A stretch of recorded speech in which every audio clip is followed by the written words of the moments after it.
ओम नमः शिवाय। हर हर महादेव। भक्तों, आप सभी पर भोलेनाथ कृपा सदैव बने रहे। भक्तों, आज हम सुनेंगे शिव महापुराण की कथा, अध्याय 8। इस अध्याय में ब्रह्मा और विष्णु को भगवान शिव के शब्दमय शरीर का दर्शन कैसे हुआ। ब्रह्मा जी कहते हैं, मुनि श्रेष्ठ नारद, इस प्रकार हम दोनों देवता गर्व रहित हो निरंतर प्रणाम करते रहे। हम दोनों के मन में एक ही अभिलाषा थी, इस ज्योतिर्लिंग के रूप में प्रकट हुए परमेश्वर प्रत्यक्ष दर्शन दे। भगवान शंकर दीनों के प्रतिपालक, अहंकारियों का गर्व चूर्ण करने वाले तथा सबके अविनाशी प्रभु हैं। वे हम दोनों पर दयालु हो गए। उस समय वहां उन सूर श्रेष्ठ से ओम ओम ऐसा शब्द रूप नाद प्रकट हुआ जो स्पष्ट रूप से दिखाई देता था। वह नाद प्लुप्त स्वर में अभिव्यक्त हुआ था। जोर से प्रकट होने वाले शब्द के विषय में यह क्या है, ऐसा सोचते हुए समस्त देवताओं के आराध्य भगवान विष्णु मेरे साथ संतुष्ट चित्त से खड़े रहे। वे सर्वथा बैर भाव से रहित थे। उन्होंने लिंग के दक्षिणी भाग में सनातन आदि वर्ण आकार का दर्शन किया, उत्तर भाग में ओंकार का, मध्य भाग में मकार का और अंत में ओम इस नाद का साक्षात दर्शन एवं अनुभव किया। दक्षिण भाग में प्रकट हुई आदिवर्ण आकार को सूर्य मंडल के समान तेजोमय देखकर जब उन्होंने उत्तर भाग में दृष्टिपात किया, तब वहां ओंकार वर्ण अग्नि के समान दीप्तिमय दिखाई दिया। इसी तरह उन्होंने मध्य भाग में मकार को चंद्रमंडल की उज्ज्वल कांति से प्रकाशमान देखा। तदंतर जब उसके ऊपर दृष्टि डाली, तब शुद्ध स्फटिक मणि के समान निर्मल प्रभा से युक्त, तुर्यातीत, अमल, निष्कल, निरुपद्रव, निर्द्वंद, अद्वितीय, शून्यमय ब्रह्मा और आभ्यंतर के भेद से रहित, जगत के भीतर और बाहर स्वयं ही स्थित, आदि मध्य और अंत से रहित, आनंद के आकारण तथा सब के परम आश्रय, सत्य, आनंद एवं अमृत स्वरूप पर ब्रह्मा का साक्षात्कार किया। उस समय श्री हरि यह सोचने लगे कि यह अग्नि स्तंभ यहाँ कहाँ से प्रकट हुआ। हम दोनों फिर इनकी परीक्षा करें।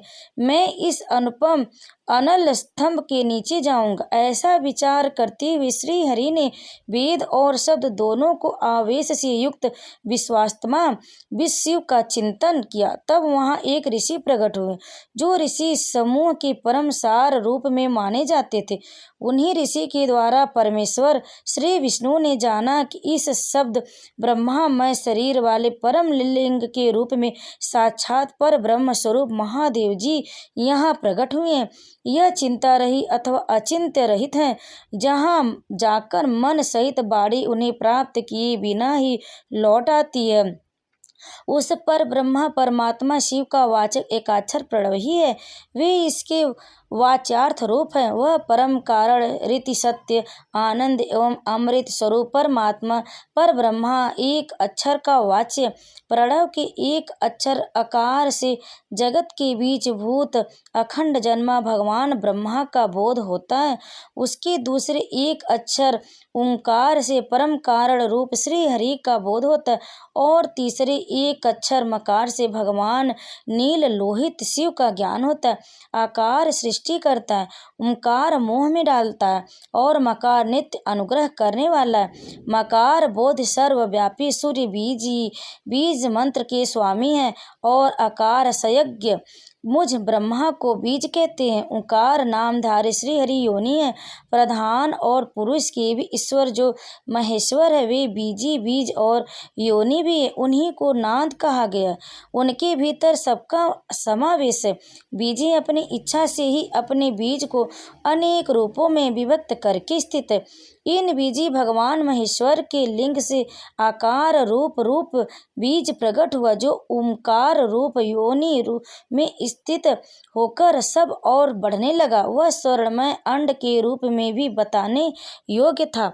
उसका और कोई विशेष लक्षण नहीं लक्षित होता था। वह दिव्य अन्य अनेक वर्षों तक जल में ही स्थित रहा। तदंतर 1000 वर्ष के बाद उस अंड के 2 टुकड़े हो गए। जल में स्थित हुआ वह अंड अजन्मा ब्रह्मा जी की उत्पत्ति का स्थान था और साक्षात महेश्वर के आघात से ही फूट कर 2 भागों में बंट गया था। उस अवस्था में उसका ऊपर स्थित हुआ स्वर्णमय कपाल बड़ी शोभा पाने लगा। वहीं धूलोक के रूप में प्रकट हुआ तथा जो उसका दूसरा नीचा वाला कपाल था, वहीं यह 5 लक्षों से युक्त पृथ्वी है। उस अंड के चतुर्भुज ब्रह्मा उत्पन्न हुए, जिनकी क संख्या है, वह समस्त लोकों के त्रष्टा है। इस प्रकार भी भगवान महेश्वरी ही अ, उ और म इन त्रिविध रूपों में वर्णित हुए। इसी अभिप्राय से उन ज्योतिर्लिंग स्वरूप सदाशिव ने ओम ओम ऐसा कहकर कहा। यह बात यजुर्वेद के श्रेष्ठ मंत्र कहते हैं। यजुर्वेद के श्रेष्ठ मंत्रों का यह कथन सुनकर ऋचाओं और साम मंत्रों ने भी हमें आदर पूर्वक कहा, हे हरे, हे ब्राह्मण, यह बात ऐसी ही इस तरह देवेश्वर शिव को जानकर श्री हरि ने शक्ति संभूत मंत्रों द्वारा उत्तम एवं महान अभ्युदय से शोभित होने वाले महेश्वर देव का स्तवन किया। इसी बीच मेरे साथ विश्वपालक भगवान विष्णु ने एक और भी अद्भुत रूप देखा। वे रूप 5 मुखी और 10 भुजाओं से अलंकृत था। उनकी कांति कपूर के समान गौर थी। वह नाना प्रकार की छटाओं से छविमान और भांति भांति के आभूषणों से विशोभित था। उस पर परम उदार महापराक्रमी और महापुरुष के लक्षणों से संपन्न अत्यंत उत्कृष्ट रूप का दर्शन करके मैं और श्री हरि दोनों कृतार्थ हो गए। तत्पश्चात महेश्वर भगवान महेश प्रसन्न हो अपने दिव्य शब्दमय रूप को प्रकट करते हंसते हुए खड़े हो गए। आकार उनका मस्तक और आकार ललाट है। इकार दाहिना और इकार बाया नेत्र, उकार को उनका दाहिना और उकार को बाया कान बताया जाता है। ऋकार उन परमेश्वर का दाया का कपोल है और ऋकार बायां। रे और रे यह उनकी नासिका के दोनों छिद्र। एकार उन सर्वव्यापी प्रभु का ऊपरी ओष्ठ और एकार अधर है। ओकार तथा औकार यह दोनों उनकी ऊपर और नीचे की दोनों दंत पंक्तियां हैं। अम और अह उन देवाधिदेव शूलधारी शिव के दोनों तालु हैं। क आदि 5 अक्षर उनके दाहिने 5 हाथ है और च आदि 5 अक्षर बाएं 5 हाथ है। ट आदि और त इत्यादि 5 अक्षर उनके पैर। पकार पेट है। हकार को दाहिना फार्स बताया जाता है और बकार को बायां पार्श, भकार को कंधा कहते। मकार उन योगी महादेव शंभु का हृदय है। य से लेकर स तक 7 अक्षर सर्वव्यापी शिव के शब्दमय शरीर की 7 धातुएं हैं। हकार उनकी नाभि है और छकार को मेंढ मुतेंद्रिय कहा गया है। इस प्रकार निर्गुण एवं गुण स्वरूप के शब्दमय रूप को भगवती उमा के साथ देखकर मैं और श्री हरि दोनों कृतार्थ हो गए। इस तरह शब्द ब्रह्मा महेश्वर शिव का दर्शन पाकर मेरे साथ श्री हरि ने उन्हें प्रणाम किया और पुनः ऊपर की ओर देखा। उस समय उन्हें 5 कलाओं से युक्त ओमकार जनित मंत्र का साक्षात्कार हुआ। तत्पश्चात महादेव जी का ओम तत्वमसि यह महावाक्य दृष्टि गोचर हुआ, जो परम उत्तम मंत्र रूप है तथा शुद्ध स्फटिक के समान निर्मल है। फिर संपूर्ण धर्म और अर्थ का साधक और बुद्धि स्वरूप गायत्री नामक दूसरा महान मंत्र लक्षित हुआ, जिसमें 24 अक्षर है तथा जो चारों पुरुषार्थ रूपी फल देने वाला है।